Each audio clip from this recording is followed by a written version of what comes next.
closing off the camper. Okay. And so I want to make sure I can get on campus to get this stuff. But we have a loin, and it's I believe it's about 3 weeks ago was when this animal went to the light. All right.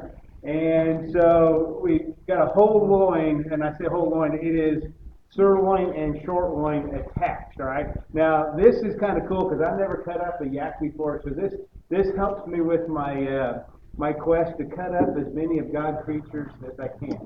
So you know, this winter I get to go up to Maine and cut up a moose, and that's kind of cool. My meat lab manager says, I don't know what you're going to cut into. We kept having problems with the vacuum bag busting. As you can tell, there's several of them in here. And so, yeah, I can tell. It's got a little bit of an odor to it. We'll find out what we're going to get into here. It's all aging, right? It's aged, yes. It's aged. Smells nice. 15 vacuum bags there. But like he told me, he says, I'll warn you, I don't know what you're going to get into when you get up there. He said, we had problems with the vacuum staying intact, so they re-vacuum packed it several times. All right. A little bit of stuff on here, but we can trim it off with that scissor pen.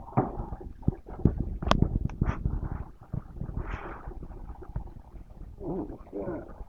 Damn. So I was kind of looking at the live animal out there and imagining what the carcass would be like.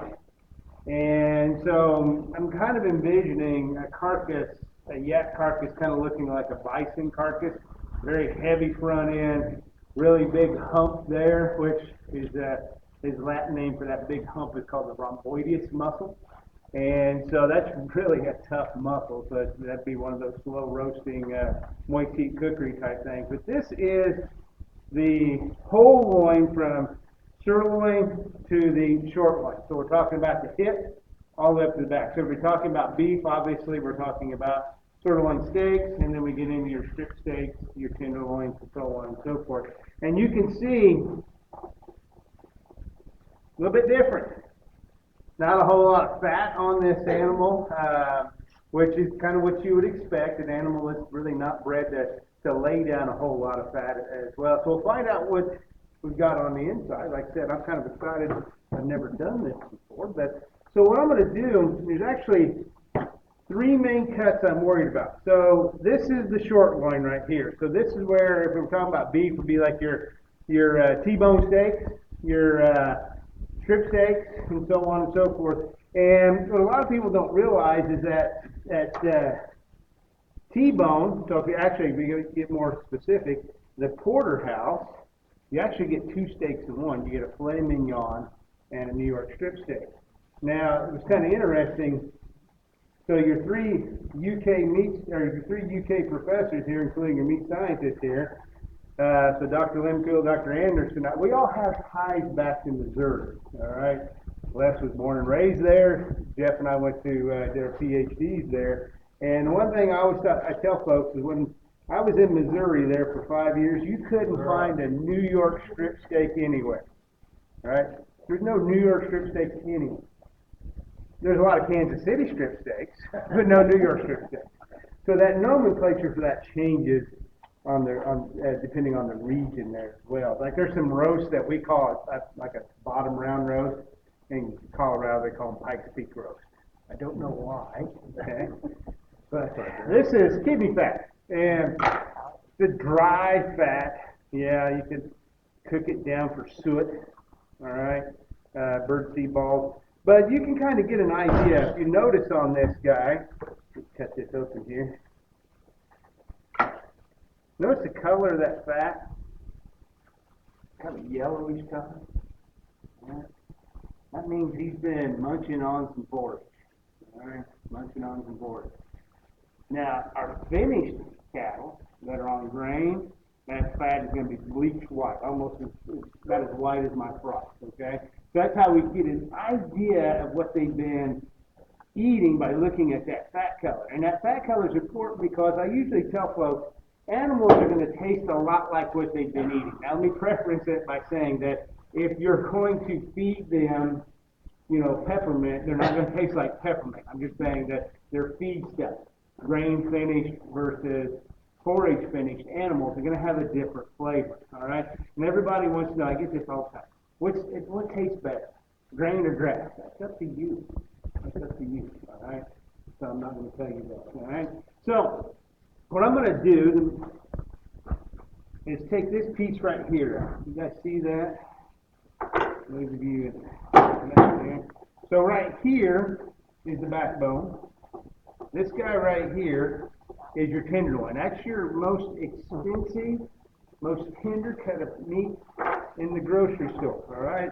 Believe it or not, everything in the grocery store is priced by tenderness. Those cuts that are extremely tender are extremely expensive. We're talking Coach Cow type money right here, all right? One guy got that joke. Everybody else was missing. Man. You trying? This thing on, Tyler? Did you turn this on? You trying? All right. Well, no more Coach Cow jokes. Somebody else. Until he wins a national title or something like that, then he'll be okay with it. All right, so we're rolling it out here. And really all I do is just follow the backbone along here to take this guy out. And they sit in there really, really tight. All right. Now, you're going to be able to see something kind of neat that translates over to everything. And I always get this question is how the muscles differ between species. They're the same in all species. All right. They're the exact same, just some are bigger and some are smaller. All right. So I'm going to pieces here. Okay. So this would be your tenderloin. Right? Oh, by the way, knife, right? Steel. It's called a steel because I stole it from the lab. No, that worked. All right.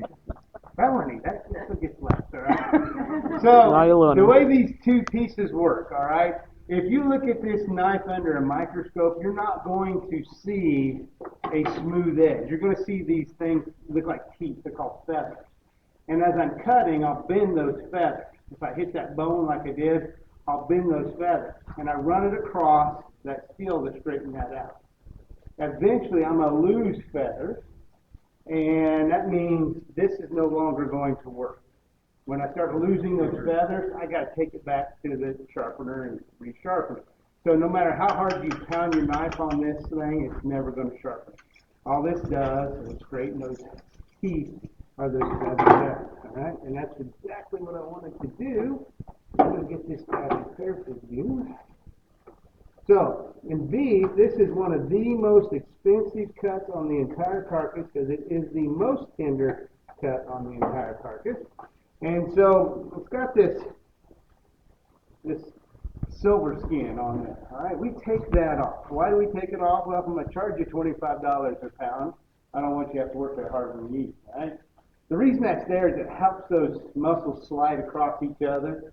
And so this had to cover fat that's on there as well. And basically all I do is just take my knife underneath here, aim my blade up a little bit, and just run right across it. Just like so.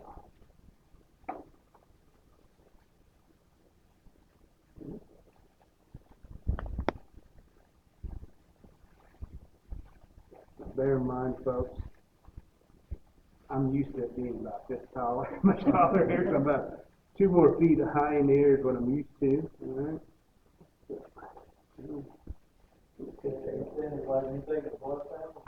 What's that? Are you saying that's like you take the blood? Yeah, when everybody's watching, you're not used to that kind of stuff there. Now there's a side chain on here. I'm going to go ahead and take this side chain off. All right.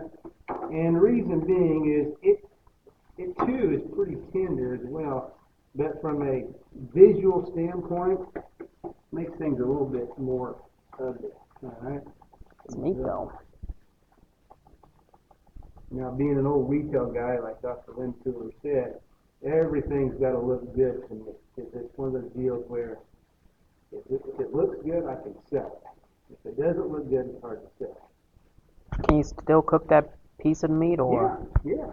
Oh. Yeah. I'll show you a little trick I'll do with this. It's a little knotted up too as far as stuff, bacteria on there, so we'll probably not serve that folks today. By the time I get it trimmed up, there's not going to be anything left. Cleaned up pretty nicely along here. Just a bigger blade that's stuck.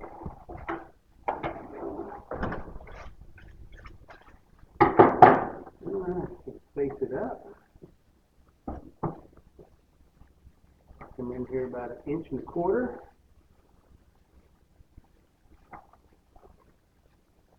And now you have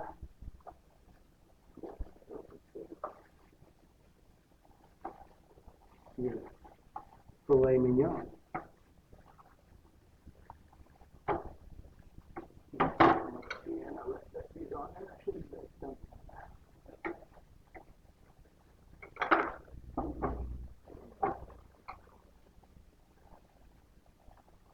So you can see, even in beef cattle, these filet mignons, they don't have a whole lot of fat on them. So what do we do to add flavor to these guys? Because that's where we get a lot of our flavor for meat. Yes, we season everything. Now you notice how the cuts are small. Then we got a little bit bigger, now we're going small. Here's a meat cutter trick. I'm going to get them big again. Butterfly.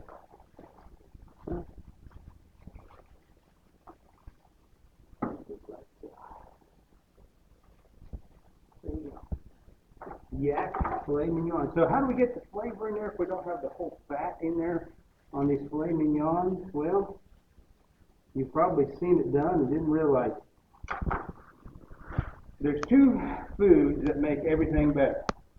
You put cheese in something, it makes it better, right? If you really wanted to make it good, you put bacon in there. You realize, they talk about, vegans talk about bacon as being a gateway food. Okay? You go eating bacon, you go back to eating meat, so they try on that kind of stuff. You can wrap those guys in bacon, add a little bit more flavor to them as well. Questions so far?